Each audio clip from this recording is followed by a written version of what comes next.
เล่ามาจากตำบลท่าสารา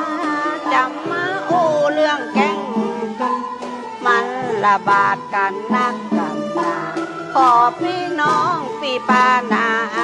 ก้อยฟังสักทีข้าเจ้าจะเล่า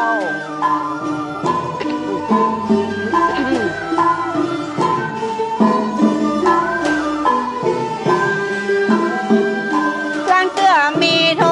รศัพท์มาหาว่าเขาเจ้ามียาผีบอกบัดใจจะมาจุมาหลอกอันนี้เป็นยาของหมอจริงๆซับบาคุณมันได้คุณเลิกข้าเจ้าก็เลยสั่ง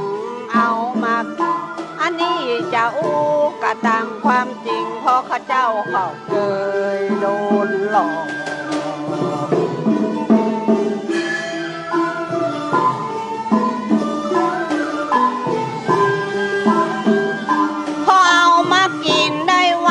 2 วันหน้าตายังบวมออกเอาถ้าจะโดนจุโดนหลอกจะบอกคือไผ่ก็เป็นดีอายโดนมาใจเทื่องข้าเจ้าได้รับอันใดความเสียหายเพราะว่าเจ้าจะบอกคือนายเพราะเจ้าเขาโดนมาคือ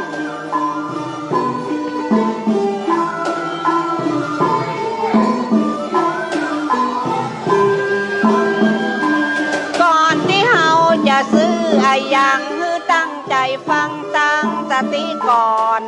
แล้วถามละเอ็กละอ่อนเพราะเขามีประสบการณ์กว่าเฮาบัดใจนับได้นับซื้อผลสุดท้ายบ่ได้ตันเขา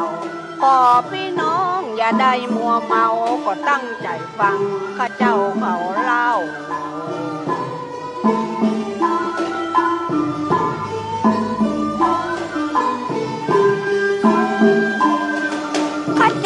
ยังมีคาถามหาสีดามาบอกจะได้มาอู้มาหลอกมันมี4 คำจริงคือคิดเอาไว้อย่าก่อนแล้วเฮาก็ตั้งสติมาถามแล้วเฮาก็ตั้งใจทำตั้งใจฟัง